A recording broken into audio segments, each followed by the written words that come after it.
Everyone told me to play Devil May Cry, all of them, for years. You may have seen my polarizing, fairly critical episode on DMC5, which was my introduction to the series. But DMC5 was a game that I ultimately came to enjoy once I unlocked higher difficulties and played in the Bloody Palace. I put in 80 hours, it was on my best of the year list, and my video on it was the initial shot fired in my years-long war with people who love style meter games and think that games don't need to be challenging.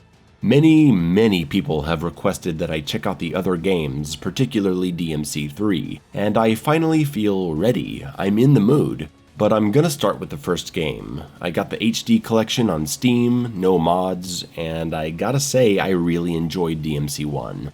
Not all of it, god is there some bullshit in this game, but it was really good. It's from 2001, I'm willing to forgive some of the issues. The game was an experiment, made after Capcom decided to convert a Street Fighter title into this game. I'm not gonna go too hard on it and let its problems ruin the entire experience. I guess I'll start with a little history. The reason I never played a DMC game before DMC5, despite being a hack and slash fan that played the hell out of Ninja Gaiden in the original God of War series, is because the world of DMC doesn't really interest me. A white-haired, wisecracking hero fighting ancient gods to techno rock, it just didn't grab me. Ultimately, I only played DMC5 because of viewer recommendations. I'm glad I did, but even though I liked DMC5 a lot, it didn't do anything to make me more interested in the world or characters. So here I am with the DMC collection, ready to pick DMC1 from the list, and damn, who's that? Can I play a game about her? I hope she's in DMC1. Spoilers, she's not. Right away in the opening, I found myself pretty interested. The opening crawl is short and to the point. There was an old war between humans and the underworld, ancient powerful being Sparta used to protect Earth, the Dark Lord Mundus kills him, got it. The tone of the first cutscene starts off serious, with a pretty grounded scene of Dante just taking business calls at his shop, where I guess we don't know what he does yet, but he's working. And suddenly, the grounded tone is shattered when this girl Trish bursts into his business, crashing her motorcycle through the front door. It's so over the top and stupid, I couldn't help but love it. This opening moment is actually pretty representative of the overall tone of DMC1. Fairly restrained and serious, punctuated with moments of utter insanity. It worked for me. It's not constantly ridiculous and extreme like I remember DMC5 being. I don't have much to say about the story here, but I thought it was fine for what it is, and I somewhat warmed up to Dante, as he stayed mostly quiet, and when he did speak, he was usually speaking like a normal person, just throwing in a sassy quip here and there when the moment called for it. What a big surprise. I hope for your sake you got something inside that big body of yours.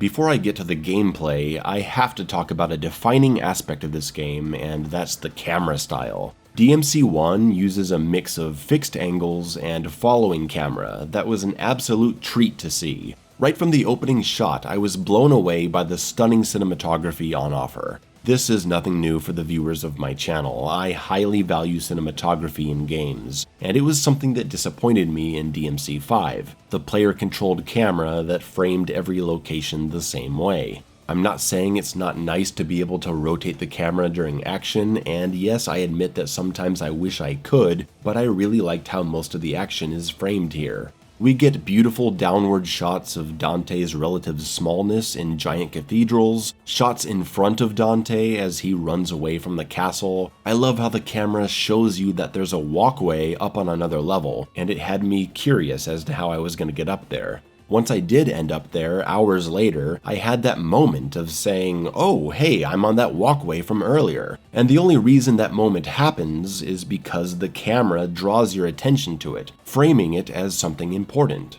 I love the camera in this game. It helped me enjoy an environment that I'm typically not the biggest fan of, castles. It's amazing what great cinematography can achieve. And for the most part, I found the camera to be unproblematic during combat. For the most part, because sometimes I couldn't see shit. I died several times due to camera frustration. And don't get me started on the final fight with the Nightmare, where half the time I can't see if the blue ball is vulnerable or not.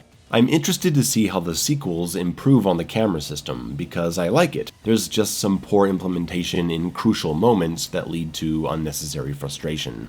This is one area where you really gotta give the win to the God of War games. The camera does a much better job at keeping the action in frame. The map is one big puzzle to unlock, backtracking Metroidvania style. Mostly finding keys or emblems to unlock areas. But there's a fun thing to do here and there, like when you crank the door and have to quickly make your way downstairs to pass through the opening.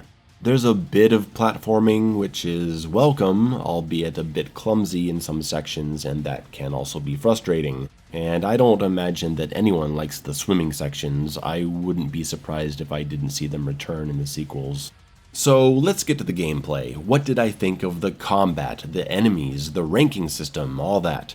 Please keep in mind that you will not be seeing footage of animation canceling or taunts or rapid fire air pistols. Look, I'm not a DMC player, I'm just a guy casually enjoying the game, and if you hate hearing the opinion of someone who isn't a top level dedicated player, then just go away now. I'm going to be talking about how this game felt to play in my experience, and that's all.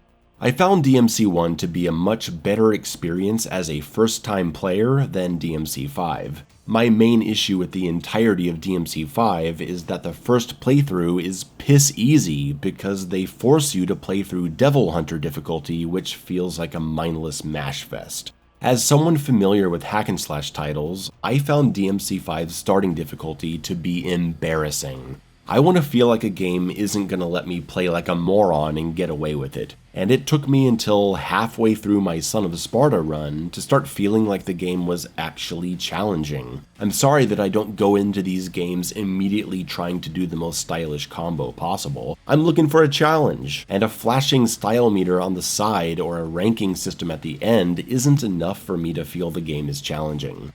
Fortunately, this was not the case in DMC1. Despite not even having a difficulty selection, within a couple hours, things got rough. The first areas you can just run away and spam pistols, but after a while that started to cause a lot more problems than it was worth, given how hardcore the checkpoint system is. And if I started mindlessly hacking away, I started taking massive damage. Some of these enemies hit insanely hard, so you don't want to get too carried away. You can only keep one health recharge on you, which are only purchasable at stores or between levels, so I was always careful to not take damage, and the only way to heal outside of that is by picking up health orbs from enemies, which only sometimes drop during combat after you've taken damage.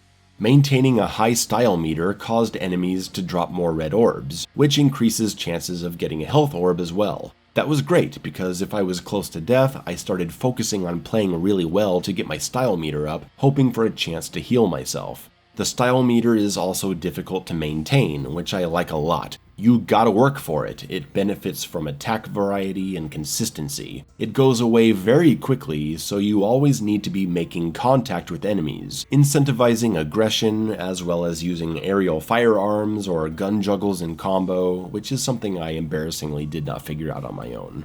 I was very, very happy that the style meter actually felt important to at least somewhat engage with, due to the healing factor and the red orb increase to buy stuff at the shop. Your starting options are limited and upgrades are fairly expensive, especially if you're buying healing potions or yellow orbs to extend your continues. I always tried to keep a healing potion on me, and I used a good number of yellow orbs, and actually felt pressure to buy more from time to time, so I wouldn't have to restart the entire mission. Unlike DMC5, and possibly other sequels, yellow orbs don't resurrect you in the middle of a fight. They act as continues from your last checkpoint, which is a system I liked more. You're forced to use yellow orbs to go on, or you have to exit and reload from the last save. I actually ran out of yellow orbs a couple times and got sent back to my last save, unaware that I wouldn't just restart the mission. If you haven't saved in a while, you can lose a significant amount of progress, like I did. So yeah, save your game after every mission. I didn't care too much about the end of level ranking since I think it's based on time and if you used items, but occasionally I would get an alright level ranking and an orb bonus, and that was really nice. Funny story, when I played DMC5, it was actually gifted to me on Steam, and they sent me the deluxe edition, which comes bundled with 100,000 red orbs to spend on upgrades. I had no idea. As someone new to the franchise, I didn't know this was a thing. I'm not going to start doing the math myself to try to recreate the authentic experience, so for me, the entire system was totally sabotaged. I was able to unlock a bunch of stuff right away, and I never got to feel the pressure to actually generate more orbs myself through good gameplay. It had a really negative effect on my impressions of that game for a while. Luckily, none of that is happening in DMC1. Red orbs quickly felt like an important resource to me, at least more than not feeling important at all. But I don't want to only be playing well for the extra orbs. I want to be playing well because it helps me survive the moment-to-moment gameplay. Finding how to survive means finding the fun, and then when I've found the fun, maybe I'll start caring about your ranking systems. I don't go in trying to get the best rank. I gotta find the fun first, and then maybe I can use those orbs on unlocking cool abilities instead of having to replenish health and continues. So your tools for dealing with enemies in DMC1 are far more limited than they are in later hack-and-slash titles. But hey, it's the first game of its kind, it's okay. One attack button, basic 3/ combo, air launcher, diving attack, and a couple of delayed button combos. You can unlock the Stinger to fly into an enemy with a heavy attack, which is great for closing the space to keep your style meter from expiring. The attack variety is alright, but I was hoping for air juggles as seen in other games and later DMC titles. Once I was in the air, all I could do was dive back down with the heavy slash. Now, maybe there's some cool animation cancel trick to do multiple hits in the air, I don't know that stuff. I was just sad I couldn't swing the sword a few times and stay airborne, or do one of those cool God of War spinning attacks. However, I did frequently go for air launchers because that was my way of getting in as much damage as I could without getting hit on the ground. I'd do 2 heavy slashes, delay, go into the multi-stab, cancel into air launcher without a jump, juggle a bit in the air, and then launch again with a jump follow-up and come crashing down. This was a fun combo to figure out and practice. It helped me focus a lot of damage on someone, whereas a standard 3-hit combo would just push them away. Maybe this is blasphemy, but I didn't use the other fighting stance, Inferit or whatever it's called. I'm sorry, I just like the sword. I didn't find the fists or kicks to be that fun, and the dive bomb attack was weird to aim with the camera being how it is. I only used it when I did the full charge sword spin. Then I'd switch stances and do a little damage while they were stunned. That was cool, but I prefer the sword, and I like always having access to the air raid devil trigger attack. As the game went on, I felt good about playing stylishly and effectively, because the enemy encounters pushed me there. Some of the enemies that start popping up in the middle are absolute beasts, with a bunch of HP.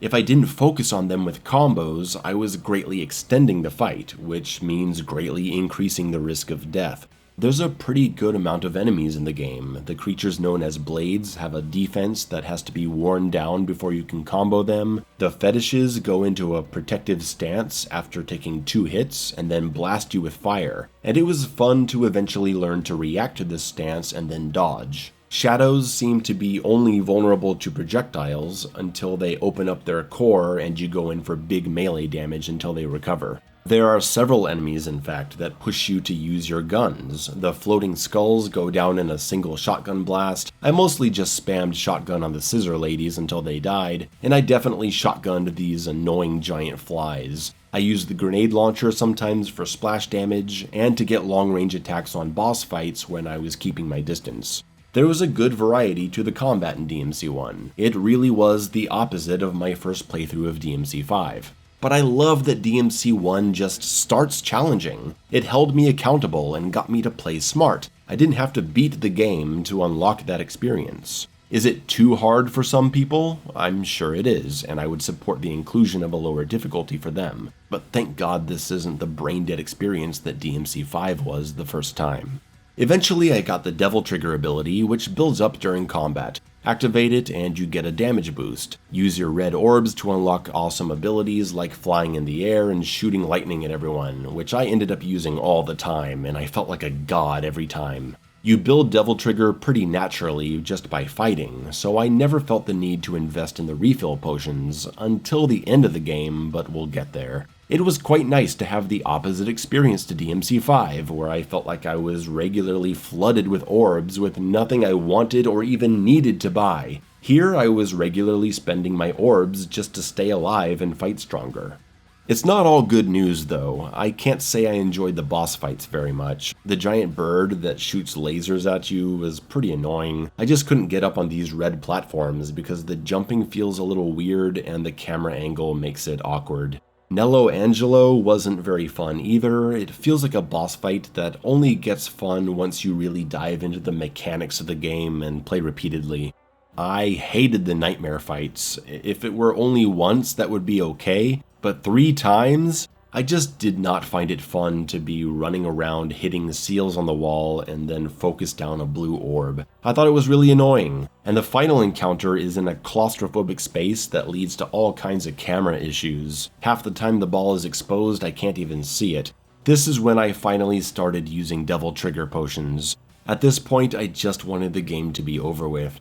The final boss? Good fucking lord, one of the worst boss fights I've ever experienced. Suddenly you're playing a completely different game and flying through space shooting fireballs. It's like that random change in Bayonetta, which is just as bad. No, this is worse. You just mash fire on him until you get enough Devil Trigger that you unleash a fire dragon at him. I don't know what's going on.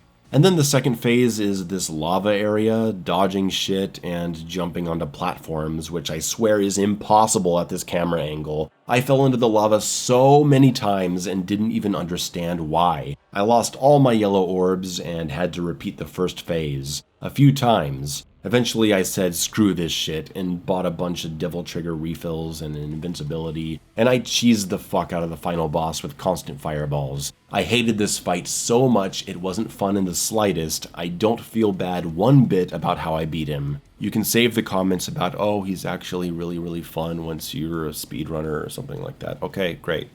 I'm happy for you. So Dante saves the day. Him and Trish work together at the store, taking missions to fight monsters or something. I don't know, who cares? The game is over, I have unlocked the next difficulty, and great, replay value. But you know, while I do like this game, and I love a lot about its design philosophy, I just can't see myself going all the way through it another time. I tried, I played it for a little bit, and I'm over it. It was a good experience, but thinking about all the negatives brought me down, and I'm really missing all those crazy attack options that Dante had in DMC5. Thank you to everyone who's been insisting that I play the older DMC titles. This was really fun. I'm excited to see what's next. Everyone has warned me about DMC2 being bad, but I'm gonna go in with an open mind and see how it goes. Later.